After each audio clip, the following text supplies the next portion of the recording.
Welcome to Post Games, a podcast about how and why we love video games. I am your host, Chris Plant, and I am so happy to have you here in this unusually secluded cabin in the woods, in which the undead surely can't enter through these thin old windows and the unlocked door.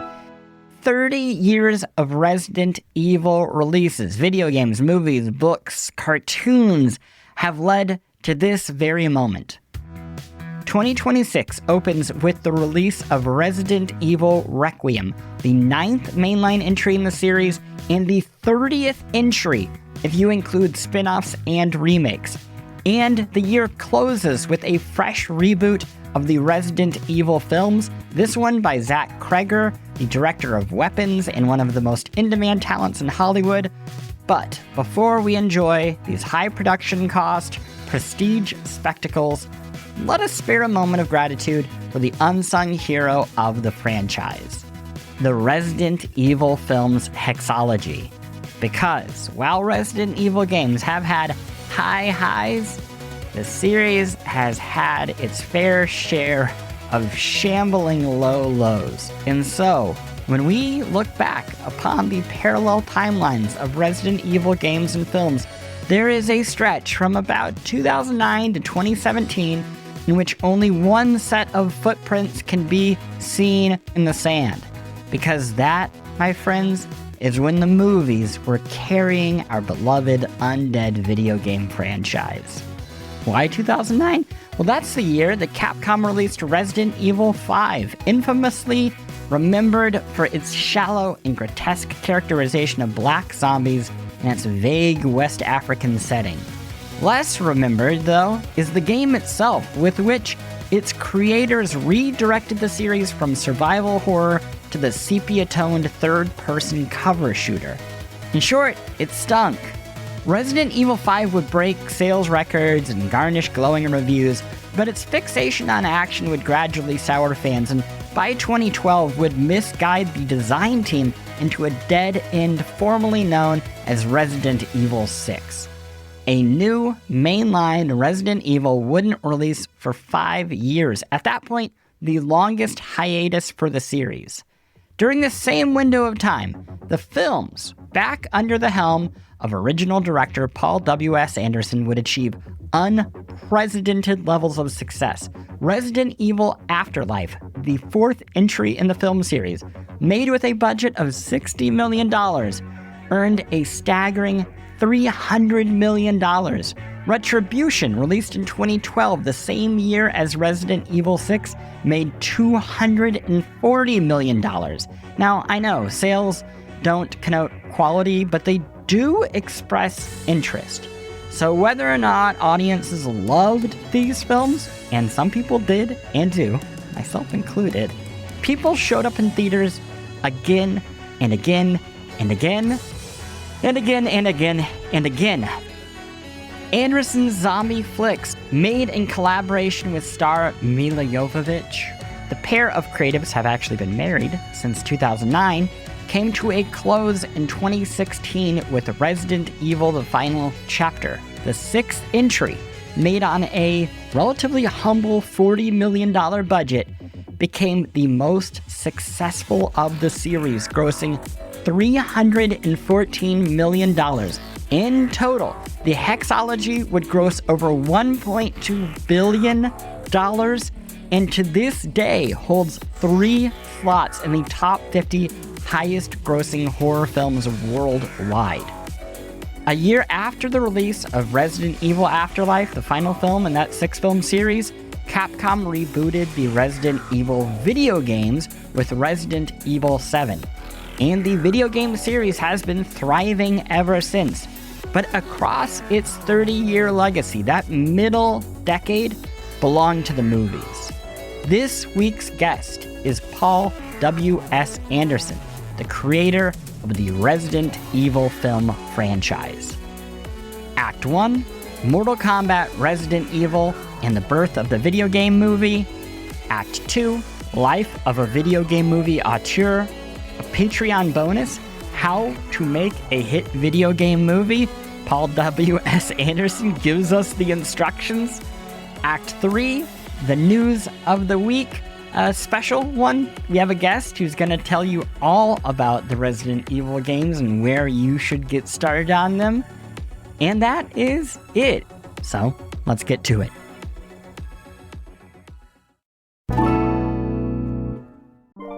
Oh hey gamer buddies, you have been waiting for the perfect time to give your setup the ultimate boost. Well, I've got some great news. Alienware is having their annual Tech Days event, and that means that you can score some pretty crazy deals right now. Save big on new Alienware PCs like Aurora laptops and the Area 51, their most powerful desktop. They both take performance to the next level with Intel Core Ultra processors.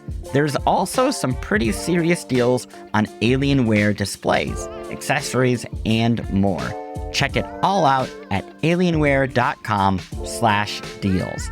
The whole reason for this annual Tech Days event is to celebrate you. So, take a good look at these prices and exclusive benefits before it ends. It's easy to save. Just visit alienware.com/deals and snag yourself some great gear at very upgrade-friendly prices.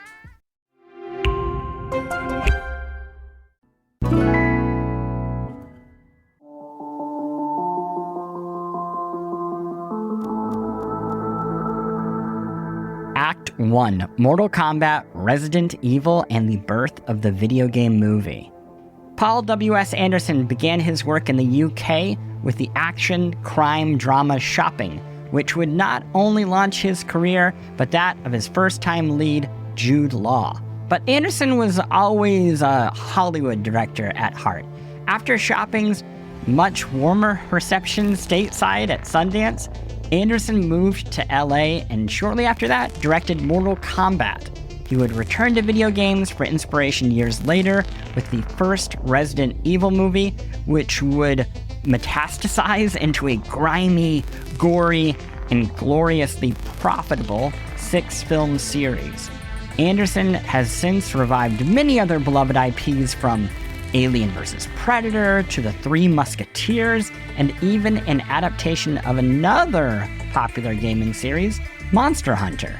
Though, I wouldn't be able to forgive myself if I didn't encourage you to watch the ultra-violent sci-fi cosmic horror film, Event Horizon.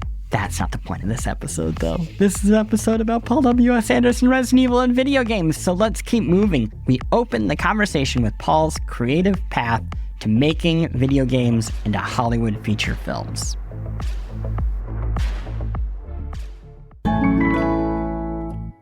You have said it was the reviews of your first film, Shopping, specifically the reviews from British critics, that would lead you to Mortal Kombat.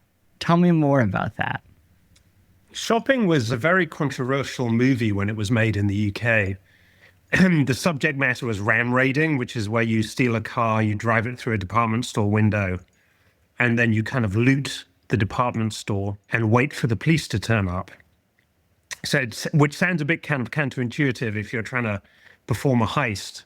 But the whole point was you'd stolen a second car. This one will be a high-performance vehicle. And then you'd engage in a high-speed chase with the police cars. So it was really, people were doing it for the kicks as much as anything. Obviously, if you want to rob something, driving a car through a store window is not the best way to kind of achieve your ends necessarily. But this was all about kind of the adrenaline rush. And this was all based on, what was happening in my hometown of Newcastle upon Tyne. And it was really an epidemic, and it was something that certainly the British authorities felt shouldn't be turned into a movie. And so the movie was quite controversial. It ended up, the release was delayed because the British Board of Film Classification that gives you your rating refused to give it a rating. So for a long time, the movie sat in limbo. And when it did eventually come out, it was just eviscerated by the British press. And kind of often in ways that I didn't really understand and made me feel like Britain wasn't the place for me to be. The reviews were things like, Shopping is nothing more than a reckless orgy of destruction. Which I'm like, it's a low-budget movie. The fact that we achieved a reckless orgy of destruction on a low budget That should be admirable. And I loved that quote so much, we ended up putting it on the movie poster. And we got reviews like Jude Law, who was the lead of the movie. It was the first time he was in front of a film camera. Jude Law is too good looking to be an actor. And the movie is nothing more than kind of an exercise in style.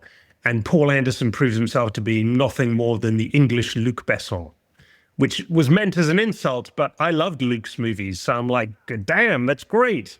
So kind of, it convinced me that perhaps my future didn't lie in the UK. And what happened was when the movie was released, actually purely by coincidence, the movie was released on the same week that I was attending the Sundance Film Festival to show Shopping. We were looking for an American distributor. We were screening in Sundance. And the movie actually went down really, really well with American audiences because they didn't think Jude Law was too good looking. They thought he was just good looking enough. He was great. And they kind of loved the kind of techno rock and roll soundtrack that the movie had that was kind of rather derided in the UK. And certainly American studio executives loved how glossy and slick and big and expensive the movie looked because it was done on such a shoestring budget. So they thought, clearly, this guy, he knows how to spend $1 and make it look like $10. Let's give him a chance. So I got a lot of encouragement from that. And, when it came time for me to fly back to England at the end of Sundance, I decided I wasn't going to. And I instead went to LA. I kind of couch surfed. And I chanced my hand in LA and I looked for a job there. Pretty soon I landed the job to direct Mortal Kombat, which I'd never have got if I hadn't moved to LA. And I'd never have moved to LA if I hadn't had such a contrasting reaction to my work, so encouraging from an American audience and so discouraging from a UK audience. Now a director gets handed a video game and congrats, they've made it. They will collect all the money. When you were developing Mortal Kombat, no one had successfully adapted a video game. There'd been Double Dragon that hadn't worked. There'd been Super Mario that hadn't worked. Street Fighter hadn't come out yet, but it was going to come out and be considered a disappointment. What did you think the audiences wanted from a movie based on a video game? Like, what were you seeing that people hadn't quite figured out yet? I went into meetings, people were like, you're making a video game movie? Why would you do that? There's no story. How can you possibly do that? And I think people were kind of imagining it was like Pong or something, or Caterpillar. And it's like, well, what's the story of that? How can you turn that into a movie? And of course, I had played Mortal Kombat in video game arcades in London. So I was a big fan of it. And I knew all the characters and I knew there was a kind of rich mythology behind the game. Yes, the game was a combat game, but there was a story behind it, a really interesting story. And the characters were really fun. My favorite was to play Johnny Cage. So I felt like this is great. This is really broad kind of pop culture cinema, in my opinion. It was kind of like a bit like Enter the Dragon crossed with Seventh Voyage of Sinbad. It had the mysterious island and the creatures of a Ray Harryhausen movie, but kind of locked into the martial arts and the story structure of Enter the Dragon. And I thought this really has a lot of possibilities. This feels really commercial. And but I got a lot of pushback from a lot of people that I talked to because it was a video game, and they went, well, you can't, there's no story. And I like, well, if you know the game, there is a story. And the other thing was, well, video game movies don't work. And I'm like, well, there's been 3 and they haven't really worked. But, 3 book adaptations come out back to back and don't work, or 3 adaptations of stage plays come out and they don't work. It doesn't mean you go, well, we can never adapt another book or we can never adapt another stage play. I just felt like those movies that had preceded Mortal Kombat didn't really deliver what the video game audience wanted, or even a mainstream audience. Video game adaptations are hard because you have to please 2 audiences. You have to please the audience that knows everything about the video game because they play it. But at the same time, that audience isn't big enough really to, unless it's a couple of movies recently, to kind of justify making a movie, because usually the audience isn't big enough. You also need the audience that knows nothing about the video game. And it's hard to make a movie that pleases both camps, because sometimes you put in all this information to please the hardcore audience, to show that you're doing your due diligence as a filmmaker and a lover of the video game. And the mainstream audience go, you know what, this is just, I don't get it. I don't know anything about it. This is not for me. Or you pander to that audience and you piss off the hardcore fanboy audience because you're not being true to the game enough. So it's a hard line to walk. And it's not as easy as people think. I think in Hollywood, people see cut scenes in video games and go, well, it's just like a movie. It's like just chunks of movies. But that's not really the reality of it. And to successfully adapt a video game, it's not easy. And we were fortunate with Mortal Kombat that we kind of cracked the code. I want to go back to that Harryhausen line that you dropped there. Was he an influence on Goro and the idea of putting stop motion in an action movie in the 90s? Listen, I loved Harryhausen, and I loved the mythology of his movies. Not necessarily the execution, because, even when I was a kid, those movies were quite dated. I loved the idea of the stop motion skeletons in Jason and the Argonauts. But, if you were going to do them again, you wouldn't do them as stop motion. And Goro was a big animatronic, but he kind of felt a bit like a stop motion kind of beast. He kind of had that vibe to him. There's a little kind of jerkiness to his movements because of the mechanics. I tried to really up the Harryhausen in the movie. I lent into the kind of mythic adventure spirit of the island, and all the statuary garden that we built was very influenced by Harryhausen. A lot of the production design kind of lent on Harryhausen movies. Do you remember where you were when you realized Mortal Kombat was a hit? Yeah, I was in Hawaii. And because I was so terrified. It was my first American movie. It was only my second film. For me, it was a big budget. I never worked on something that big, although by Hollywood standards, it was small. And I thought, well, this is going to be, there's no one's welcoming me back to England with open arms, because they think I'm a sellout because I went to Hollywood. So, my career is over there. And if this doesn't work out, I'm not going to have a career here either. So, I was under a lot of stress. So I thought, what I'm going to do is I'm going to go to Hawaii. So, and then I won't care. I just don't want to know anything about it. I just want to go run away from the reality of the movie opening. So I went to the premiere with Christophe Lambert, and then I basically fled the country just in case it didn't work. And, maybe there was tracking that would have, although that stuff wasn't as sophisticated back then, that would have indicated it was going to be a big hit. But certainly no one was sharing that with me. So I just didn't know.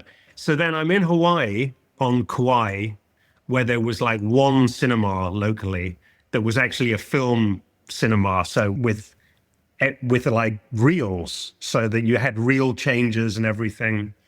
And already the print was super scratchy. I don't know what they'd done to it. So I was in the middle of nowhere, effectively, beautiful, obviously it's Hawaii, but I'm like, I'm reading, oh my God, Mortal Kombat's #1. It's had this huge opening. And then it was #1 for a second weekend, and I was still in Hawaii. And I'm like, damn, I need to get back to LA to make the most of this. So fortunately, Mortal Kombat was #1 for 3 weeks. So I got 1 week to be in LA and kind of make hay about the fact that I had the #1 movie in America. You go on to make Resident Evil after this, and you have had a #1 movie. I also know that one movie does not guarantee instant wealth and success. Tell me about this moment of making Resident Evil. Take me back in time. Where are you living? How deep are you actually falling into the video game? I was living in Hollywood. I was living in a place called the Colonial House, which was this beautiful building just down the road from the Chateau Marmont.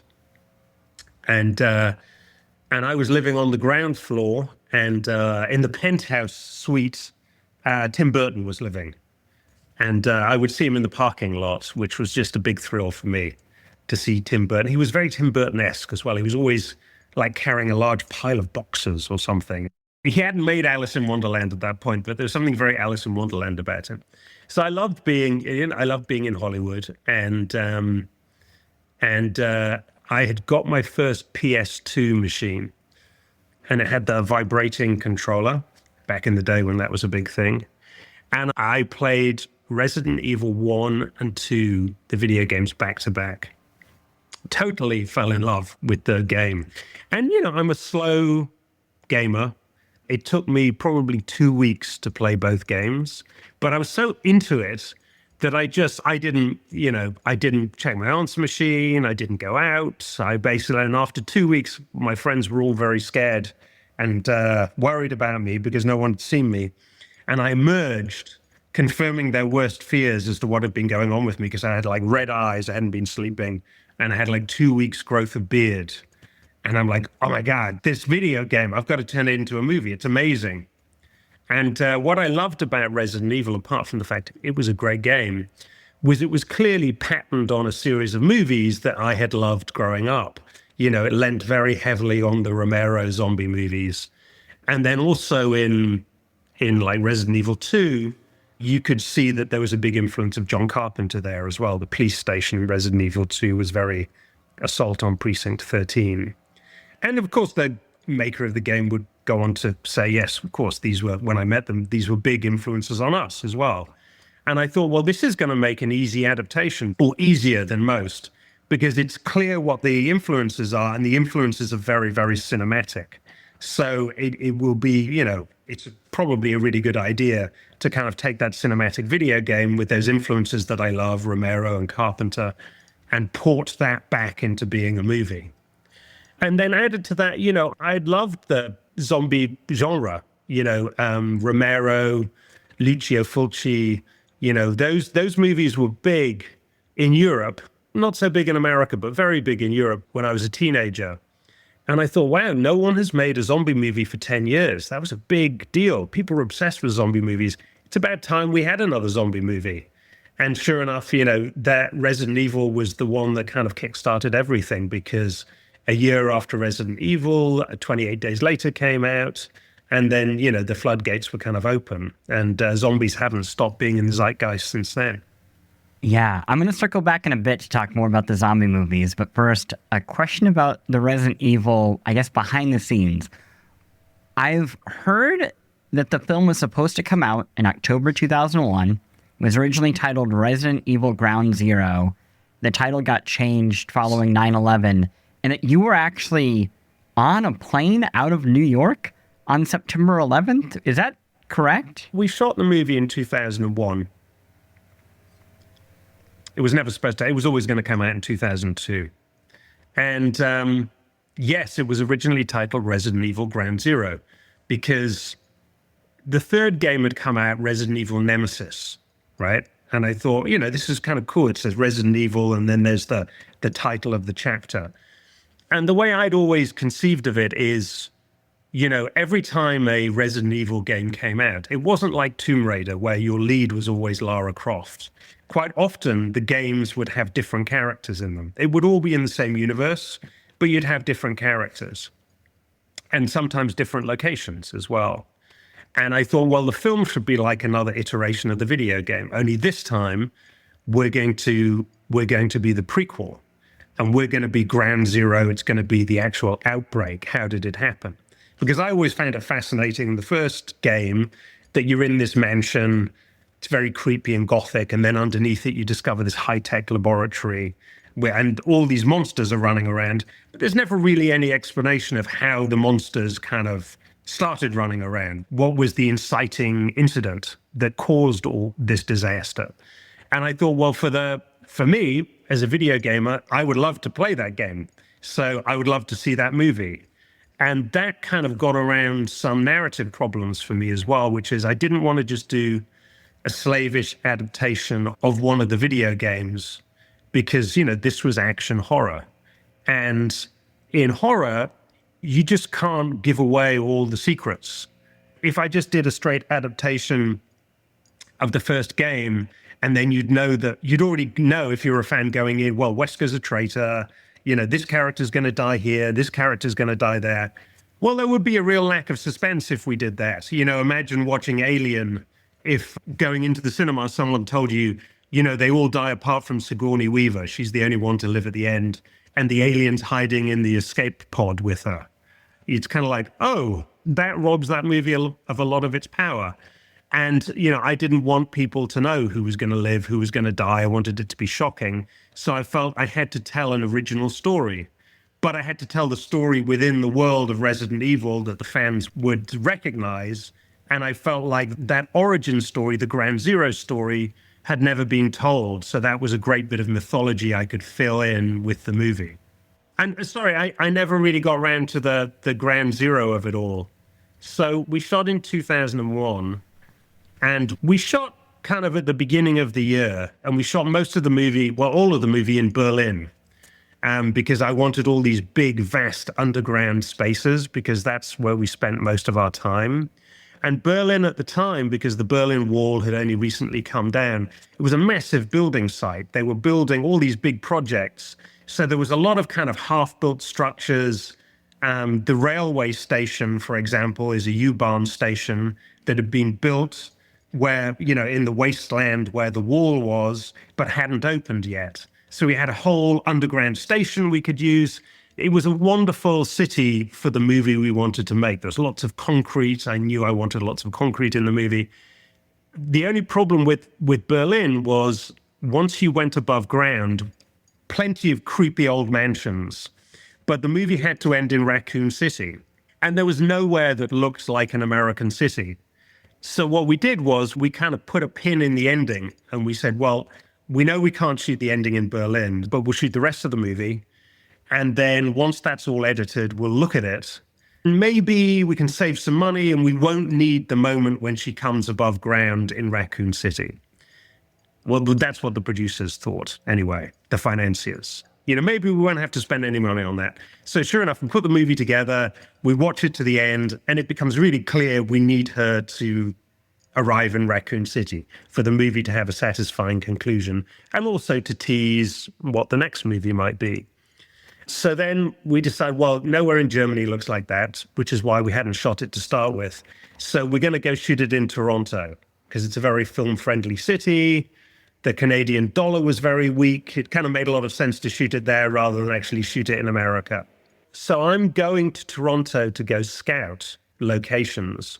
And I was flying through New York, and my flight was the last flight to leave New York airspace before New York airspace was closed down. So 9/11 happened while I was in the air. So by the time I landed in Toronto, I'd kind of missed it, but it was all the event, was obviously on every single screen in the airport as we landed. And then, the whole shoot that I was scouting unraveled because American airspace was closed, no crew could travel, so we ended up kind of delaying the whole thing for about a month. That's, of course, when, Ground Zero was, we had to drop that as an idea, as a title. Yeah. It had a resonance that wasn't appropriate anymore. Yeah.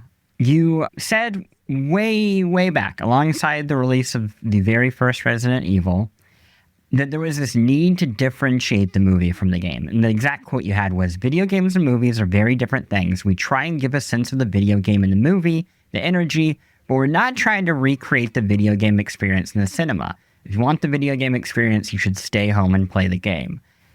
It's a great quote. I would love to hear you unpack that a little bit more. And what is the difference? How do you draw that line when you are adapting Resident Evil and say, that's game stuff and this is movie stuff?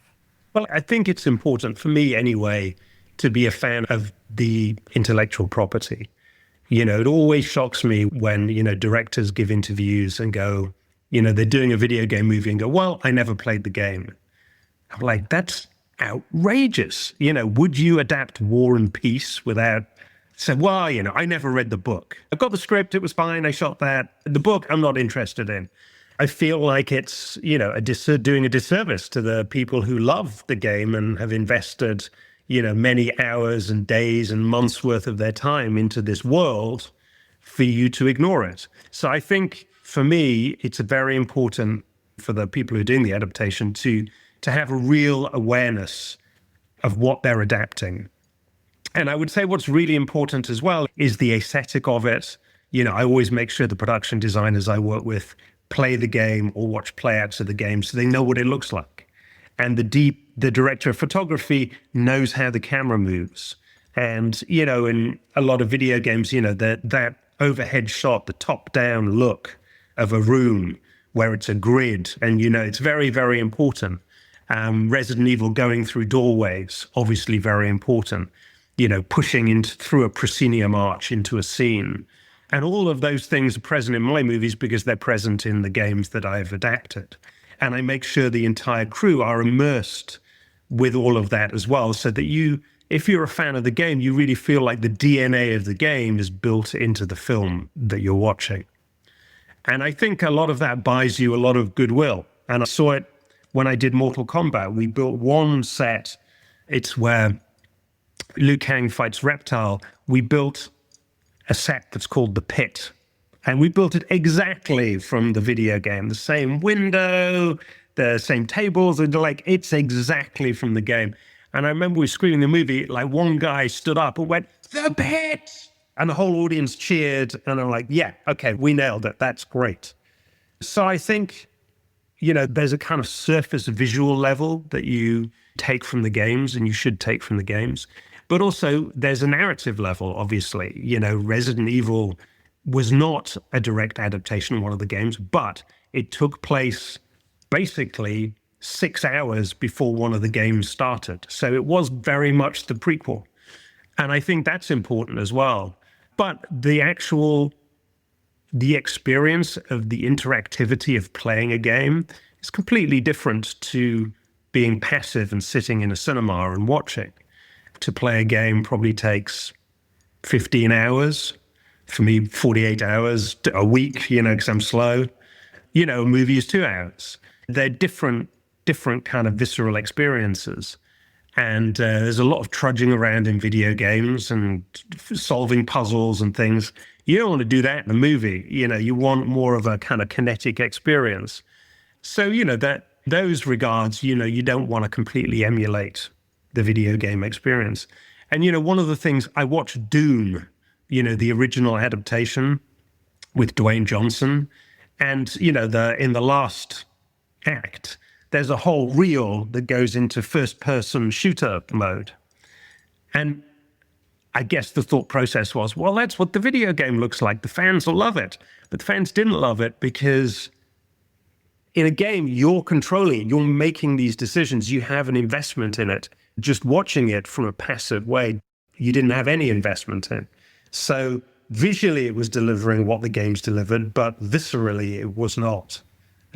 So that's an important differentiation. If you're like me, then you want to be eating better food. And when I say better food, not just tastier food, that is a priority, but also food that makes you feel good, that is good for you. And unfortunately, you just don't have time and you don't have energy because life is a lot, which is why I am so grateful for Factor.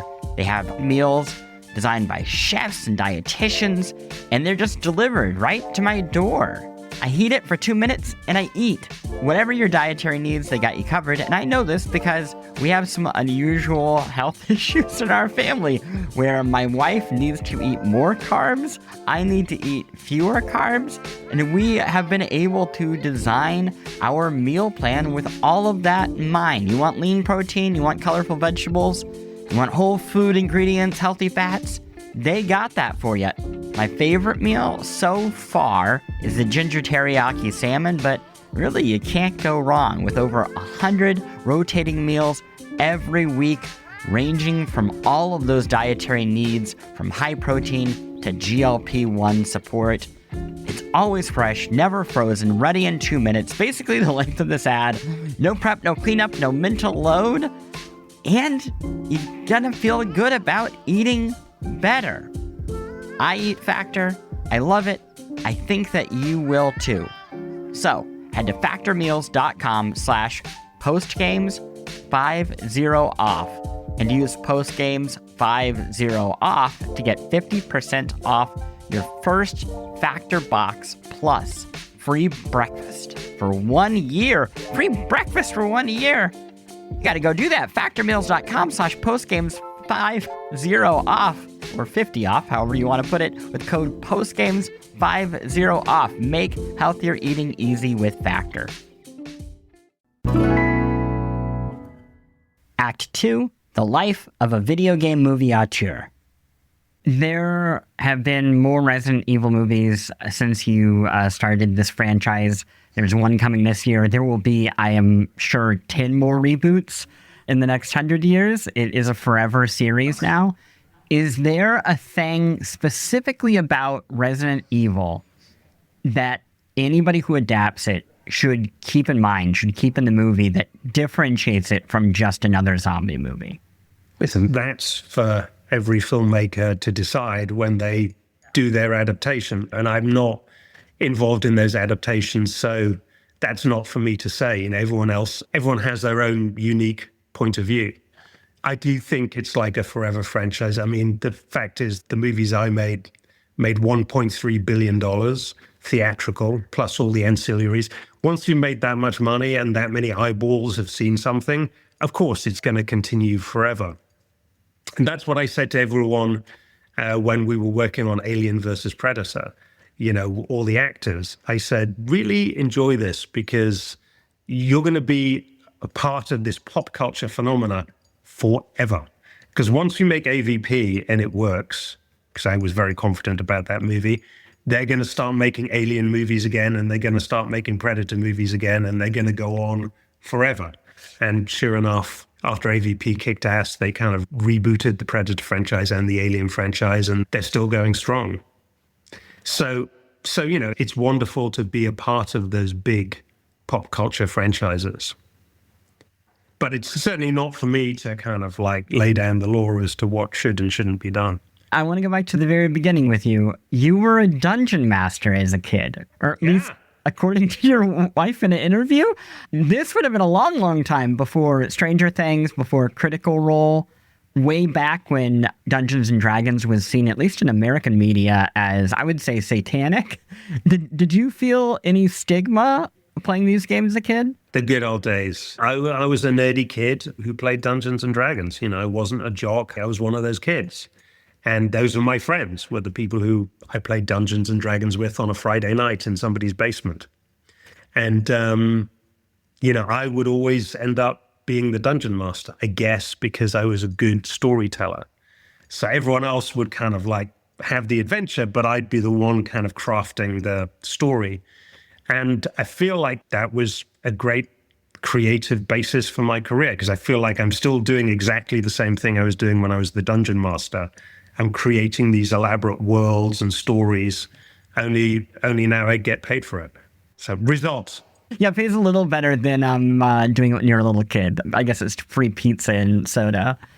Games have changed so much in the decades since you started doing this. Even Resident Evil, which had cinematics, is a very different series now. I guess with cinema so influencing what a AAA video game is now, has that changed the adaptation process? So you look at Mortal Kombat and you're adapting a game that has a title screen, maybe some text and a character roster, versus today where you're adapting Monster Hunter and there is dozens of hours of cinematics in any one of those games. I don't think it's changed that much, to be honest, because yes, there's much more detailed worlds and detailed cinematics, but the audience were, from my experience, they were just as invested when it was kind of low-res 2D graphics, you know? And, you know, people were pissed when Shang Tsung's coat looked different to the video game. Oh, well, that's not Shang Tsung's coat. You know, it's kind of like, yes, it was all very low-res and blocky, but if you got it wrong, people let you know about it. Specifically, I had changed that because I wanted him to have a certain look and feel, and, you know, rightly or wrongly. But also I felt like a lot of the other characters, we are going exactly the same, like Scorpion and Sub-Zero. They couldn't have been more like the video games. So I was hoping that by being true here, I would be given a little grace to kind of like push the envelope somewhere else. So people were very vested back then, and they were vested in people's backstories as well. Lyndon Ashby nailed Johnny Cage in a way that he had the vibe of that character. And I think you could have got it very, very wrong. Obviously, it's a much more sophisticated IP that you're developing now. And there's more depth to these IPs as well. Resident Evil has now been running for 30 years. So there's more to draw upon. But I think the mechanics, for me, of adapting a video game pretty much are the principles that I laid down already. From my point of view, it's respect for the IP, understanding what an audience gets out of playing the game. Like for Resident Evil, it was the visceral thrill of shooting things, but also it was scary. And I had to make a scary movie. I remember playing Resident Evil 2 when the dogs jumped through the window for the first time and the PlayStation controller vibrated. I shot out of my skin. It was scary. It was scary. And I thought, I have to make a scary movie because the game is scary. And that's one of the things it delivers to the audience is those scares. And that's why I couldn't do just a straight adaptation of like Resident Evil 2, because it wouldn't have scared anybody, because they'd have known exactly when the dogs are going to jump through the window. And they'd be prepared for the scares. And I'm like, I don't want to rob the audience of that, because that's part of the experience of playing the game that should be ported into the movie version. Yeah, well, and not just bringing a straight adaptation of the game to the screen, you bring your own ideas. I think the reception to your films, especially the Resident Evil films, has changed over the years. Obviously, each one of them makes gobs and gobs of money. Critical reaction will sometimes be mixed. And then more recently, there's been a bit of a reclamation project, I think, around them, where people are really kind of getting what you're going for. And a quote that stuck with me, in 2017, you were talking to Daily Dead, and he said, well, people talk about Resident Evil being zombie movies. For me, they're more about Alice's struggle with the Umbrella Corporation. It's the struggle of the individual against the big machine. And when Mila crawls out of that hole in the ground at the start of the final chapter, she's in a shattered, devastated Washington, D.C., which struck a chord with a lot of people for various reasons. That's like a political thing to put in a movie, right? Like in a time when a lot of people don't necessarily put anything political into any movie. But I think Resident Evil has always traded in political themes. And I think if people look at America now, corporate corruption, it has never been more evident. It's obviously been around for a long time, but people are really like, wow, these corporations, it's just scandalous that they don't pay any taxes and they manage to just weave around. And Japan had gone through that 10 years before America. There was a lot of big scandals, political corruption, corporate corruption. And I felt when I played Resident Evil, that's what the Umbrella Corporation represented. It represented the fear of corporate corruption and the oppression that these corporations in hand with government bring, and the repression of the individual. And very much, obviously zombie movies are at their heart the fear of loss of individuality. If you get bitten, you become one of the masses where you can't be individual. You're just one of the lumbering horde that don't get to think for themselves. So I think that those themes that became clearer and came to a culmination in the final chapter, they've always been in there in Resident Evil. And I think it's one of the reasons why the movies above and beyond being great action, horror, entertainment, and zombie films, I think it's why they struck a chord. I think they had a sophistication to them underneath the surface. You have talked about how projects come to you and the idea of like a Marvel movie or something coming to you. And you talked about your work as auteurship. And I think people think of auteurs as this very like prestige-y, almost snobby type of filmmaking. Your career is a very different project. How do you see the work you do as, whether it's as an auteur, as a collective project over the course of all these years? Listen, I said before that, I admired John Carpenter, and I do, growing up, the Halloween, The Fog, Assault on Precinct 13, Escape from New York, these were landmark movies for me. And Carpenter, who wrote and directed like I do, he very famously said, in America, I'm a bum, but in France, I'm an auteur.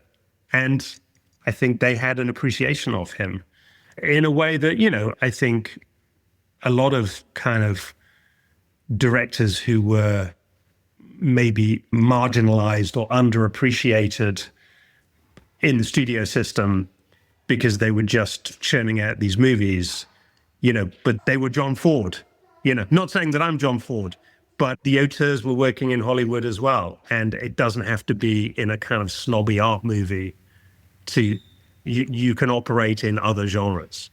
Around maybe the same year, around the same time as you have Monster Hunter out, Monster Hunter appears in another movie. It appears in Tar as kind of the downfall almost of the main character.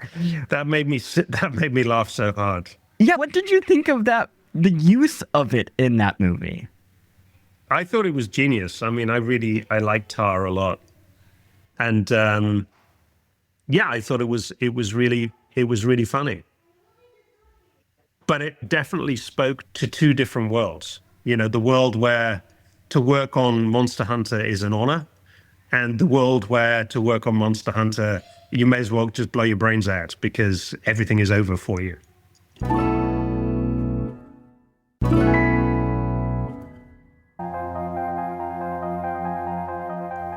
Patreon bonus, how to make a hit video game movie. Here is where we split. Patreon subscribers, Paul W.S. Anderson sticks around to share the steps he takes when making a hit video game movie, and I ask him for the trick to a decades-long run as a filmmaker in an industry that disposes of people after a single flop. For everybody else, you'll want to stick around for the news of the week. I have a special guest, a Resident Evil expert, to tell newcomers where to start with the series and to point longtime fans to the most obscure of hidden gems. So, let's split.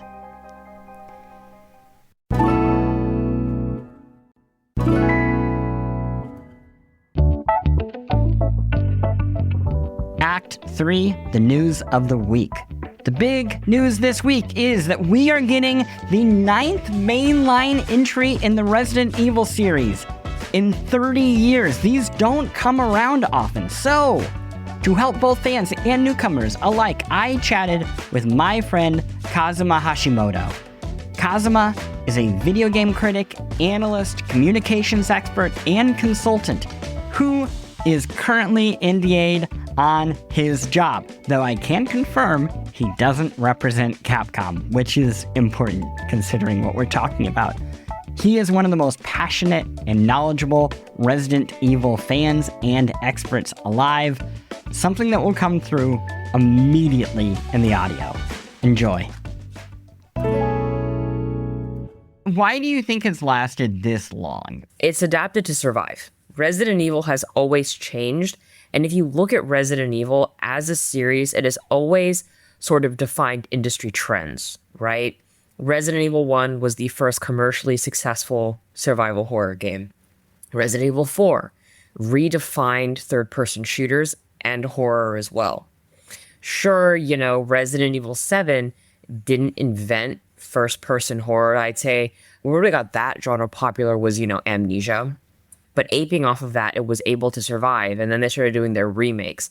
And if you notice, after Resident Evil Remake, the 2 remake actually started happening, you saw other studios remaking, remastering their games, porting them, etc., because that was a very viable financial solution to basically creating this sort of funnel for money for various studios. Capcom, if you look at all of their top 10 bestsellers, it's either Resident Evil or Monster Hunter. It's either the original Resident Evil games as they released or their remakes. So they've always been driving some industry trend, be it, making the third-person shooter genre like extremely popular and influential, horror games, or, putting us in the hell we are now with remakes. So I wanted to have you on because I think there are two sorts of people who are listening to the show right now, and weirdly they are on like polar opposite sides of the spectrum. I think there are people who are listening who have never played a Resident Evil game, and I think there are people who are listening who have played like almost all of them. And I wanted you to give recommendations to each. So let's start with the newcomers. If somebody is new to the series, they've listened to this episode, they have maybe watched the films, they're excited about Resident Evil Requiem. Where should they start? So I need to preface this by saying that there are two distinct Resident Evil timelines, actually. I'm not kidding. There is pre-Resident Evil 6 and post-Resident Evil 6. So these two distinct timelines end up branching off when they start introducing the mold-based virus into the series with Resident Evil 7, which they then reincorporated into all of the remakes. I like the lore a lot. If I could get up and show you all of my Japanese Biohazard books that I have, be it like old developer interviews and everything and the perfect guides, I'd literally show you. Just trust. They're like right over in the cabinet next to me. But if you haven't played, did you want to experience sort of the old style of writing in terms of what would later be defined as, like action horror or dramatic horror in Japanese, you'd start with, I would actually suggest don't play the OG Resident Evil 1, but start with Resident Evil Remake. Then play the OG Resident Evil 2, Resident Evil 3, Code Veronica X, not Code Veronica X, because it has Wesker in it. Then play Outbreak 1 and 2. Play Resident Evil 4. Then watch the 5-minute Japanese exclusive, but in English, promotional videos for Resident Evil 5 that bridge the gap between Code Veronica and Resident Evil 5 for Chris Redfield and Claire Redfield. And then go play Revelations 1, Umbrella Chronicles 1, Umbrella Chronicles 2, and Resident Evil 6. Perfect. Yes, I'm not kidding. And you really have to watch those 5-minute promotional videos because it really explains everything about Chris and why he's terrified of Wesker. If you want to play what I call the new timeline, you would play Resident Evil remake if you want. You don't really need to anymore. RE2 remake, RE3 remake, RE4 remake, 7, 8, and then 9 in that order because all of it goes back to mold now. This is a whole thing, right? Because if Resident Evil is one thing, I swear to God, Chris, it's consistent.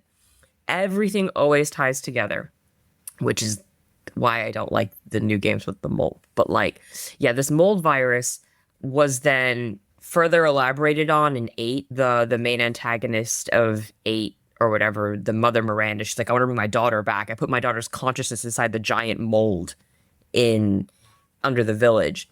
So then if you play Resident Evil, I think 4 remake and 3 remake, they actually mention the mold. And I was just kind of like, I'm sick of this fucking mold. But yeah, it's basically, it depends on what kind of consistency you're looking for in terms of the viruses and the storylines for said characters, right? I prefer the more Japanese style stories, so I prefer the older ones, whereas 7, 8, the remake games appeal more to the modern Western gamer, in my opinion. I think that's totally fair in that I think they're borrowing more from Western film and literature traditions. Evil Dead is clearly an influence, Texas Chainsaw Massacre, but even European fairy tales seem like a bigger part of those games. Yes, specifically Eastern European fairy tales for Resident Evil 8, from what I remember. But I think your second question was if they've played the series before, what yeah, imagine somebody who listened to everything that you've just said and were like, yes, I already know all of this. All of this is so old hat. What is the game that they might have overlooked? Gun Survivor 2, which they should play after Code Veronica X, which is Claire Redfield having fever dreams of her experience after Code Veronica X. So it's basically one long nightmare after CVX, which is, you've played CVX, right? No, I've only played the original. And also, for people who are listening, CVX is Code Veronica X. It is the X version of a game that was only released on the Sega Dreamcast and then updated for the PlayStation 2. Yes. So Code Veronica is basically an incomplete Resident Evil game because Code Veronica X has Wesker in it. And that's the version that's important because that reintroduces Wesker with his weird T-virus powers where he beats the ever-living shit out of Chris Redfield. which is what causes him to get really buff at RE5. Like, I'm not kidding. Like, that's the reason he gets buff at RE5. Wait. Chris Redfield basically gets like beta cucked, and then his response is to become a gym rat.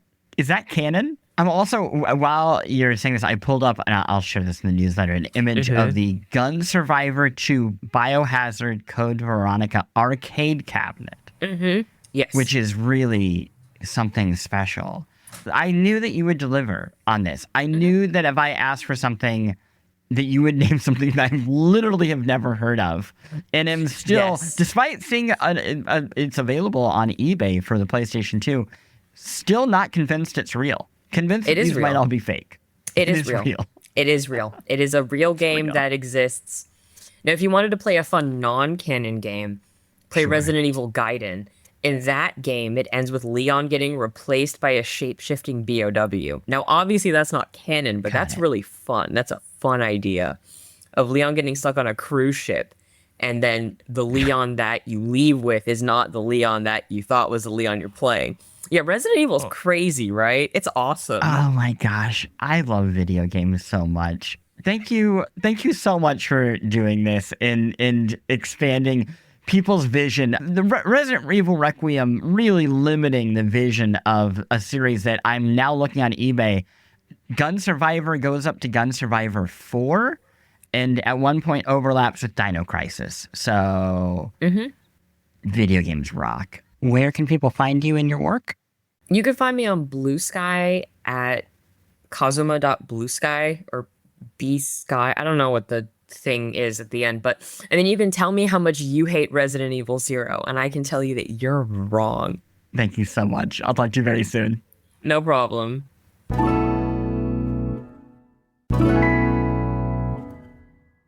So it's like safe to say making video games into movies is much harder than it sounds.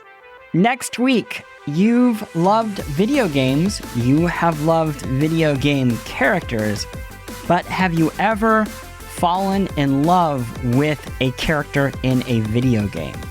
We conclude Valentine's Month with a deep dive into fictosexuality.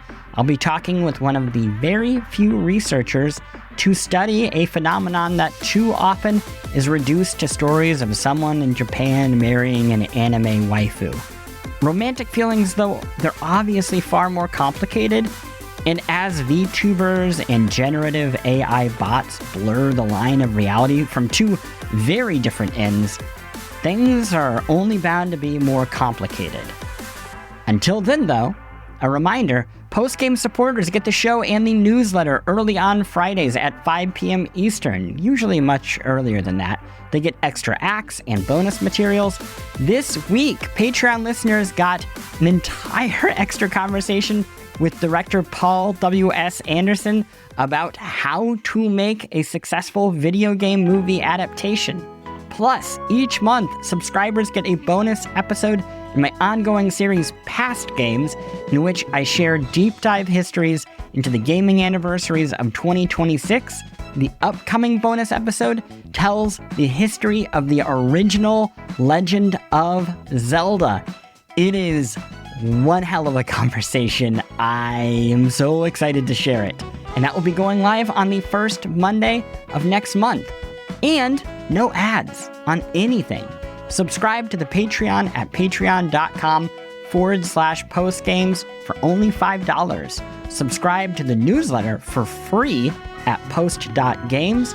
Post Games logo by James Barham, theme by Mark Sparling, and a special thank you to the guest who came by this week. We had Paul W.S. Anderson and Kazuma Hashimoto. Like the show, leave a review on Apple or Spotify, or just share the show with a friend. Any of those things go so far in spreading the word. And now to take us out, the song Auteur by Jorge Flores from the upcoming game Desktop Explorer.